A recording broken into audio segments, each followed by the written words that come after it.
500 টাকার বাদাম বিক্রি হয়েছে। আজকে চন্দ্রমুদ্রা গেলাম, ওইখানে দেখলাম যে একটা ছেলে দাঁড়ানো হয়েছে, মানে আমাকে ডাকতেছে আর কি যে ভাই বাদাম নিবেন না বাদাম নেওয়ার জন্য ডাকছে, আমাকে অনেকবার ডাকতেছে।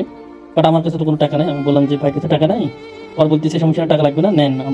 আমাকে ফ্রি দিতে চাইছে। লাভ থাকে কত? লাভ কত থাকে? 200 টাকা। এখন 10 টাকার বাদাম নিলে কত? আমার কাছে তো টাকা নাই, ফ্রি দেওয়া যায় তোর? হ্যাঁ, ফ্রি দেওয়া যাইব কেমনে? তো ফ্রি দিলে তুই তোর লাভ হইব কি? তো আমার 10 টাকা কি কি কারণে আমারও দিবি? আমারও চিনস নাকি তুই?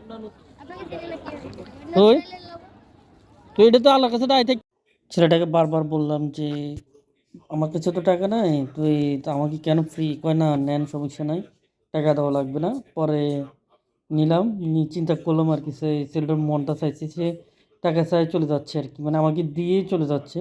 পরে চিন্তা করলাম মানুষের মন মানসিকতা কেমন। ছোট একটা ছেলে, মেবি 10 থেকে 12-11 বছর হবে, এর থেকে উপরে হবে না, বাদাম বিক্রি করতেছে। আমি জিজ্ঞেস করলাম যে কত টাকা লাভ হয়? 500 টাকা বেচলে 200 টাকা লাভ হয় আর কি।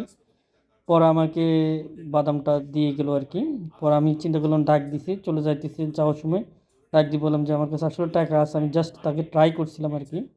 সে পরে বলছে কী জন্য ডাকছেন? আমি বলছি যে ঠিক আছে, তোমার টাকাটা নাও। পরে সে খুশি হয়ে গেছে আর কি।